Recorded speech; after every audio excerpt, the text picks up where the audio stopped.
Do you know that using the wrong fire extinguisher can actually make a fire worse? Manuel, are you telling me the truth? Yes, you heard me right. Worse. Just give me a few seconds and I'll explain it to you. Fires are grouped into classes. And if you don't understand the classes, you won't know what you're fighting.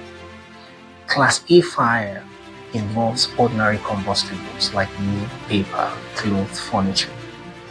The best fire extinguisher for a Class A fire is water-based extinguishers, foam-based extinguisher, or what we know as ABC dry powder. Next is Class B fires, aka flammable liquids. From here, it begins to get really serious. It involves things like petrol, diesel, paint, solvents. The best extinguishers for this category is foam, CO2, or ABC dry powder. Never use water here, the fire will spread further. Class C has to do with electrical fires. If you are in the UK, Europe, Australia, Class C is for flammable gases like propane and others. But I'm using the US standard here. Best extinguisher here will be CO2, ABC dry powder. Again, avoid water or you risk electrocution, expansion, or escalation of the fire.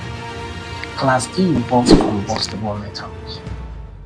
This one is not common in homes. The risk is present more in industrial settings.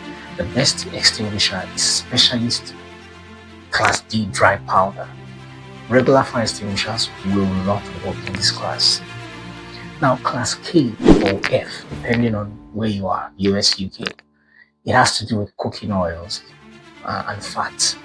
That kitchen fire that explodes, when water touches it. I'm sure we have experienced that. That's a Class K fire. Best extinguisher here is wet chemical. Never throw water on it. It will explode. It will increase.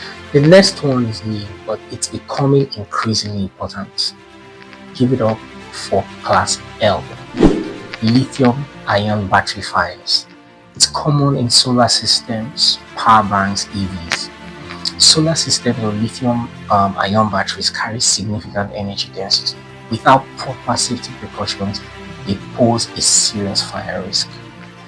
Best response here is specialist lithium-rated extinguishers or copious water applied safely and immediate emergency response.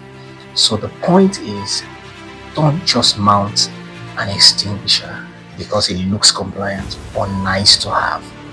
Match the extinguisher to the actual risk in your environment. Fire can happen anytime, so preparedness is of utmost importance. Know your fire class. Know the correct extinguisher.